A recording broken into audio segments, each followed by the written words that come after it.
2023 এবং 2025-এর এই পরিবর্তিত পেসার নাহিদ রানা সব দিকেই এগিয়ে রাখছেন নিজেকে। ইনজুরি হবে এবং এটা নিয়েই খেলতে হবে নাহিদের, এটাও বাস্তব। তা মেনে নিয়েই নাহিদের পথ চলা। পরিবর্তিত নাহিদ প্রথমবারের মতো বিদেশি কোনো টুর্নামেন্টে ডাক পেলেন, জানালেন এতে খুশি তিনি। অবশ্যই একটা সুযোগ, ধরেন একটা প্লেয়ারের জন্য অনেক কিছু, ধরেন লাইফে অনেক কিছু চেঞ্জ করতে পারে, একটা ছোট সুযোগ অনেক কিছু চেঞ্জ করতে পারে। তো আমি এই জিনিসটা ধরেন বড় হিসেবে দেখতেছি, কারণ আমার লাইফে ধরেন প্রথম যে কোনো বাইরের দেশে ফ্র্যাঞ্চাইজি লিগে সুযোগ পাইছি, তো বড় হিসাবে দেখি। শিখতে চান আরও, সিনিয়রদের কাছ থেকে সবসময় শিখেন নতুন কিছু।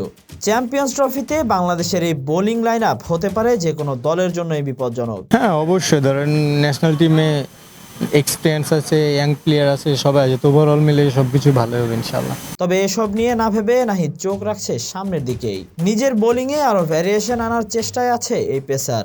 বর্তমানে ব্যাটসম্যানদের মাইন্ড রিড করেই করেন প্রতিটা বল। ব্যাটসম্যানদের কথা আসায় নাহিদের কাছে জানতে চাওয়া, চ্যাম্পিয়ন্স ট্রফিতে কতটা মিস করবেন লিটনকে।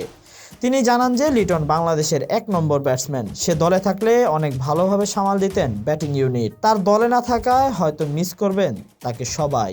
হ্যাঁ অবশ্যই, ধরেন লিটন দাদা বাংলাদেশের ধরেন বেস্ট ব্যাটসম্যানদের জন্য মধ্যে আমাদের দেশের একজন। তো উনি আমাদের টিমে থাকা মানে আমাদের টিমে ধরেন ব্যাটিং লাইন অনেক স্ট্রং।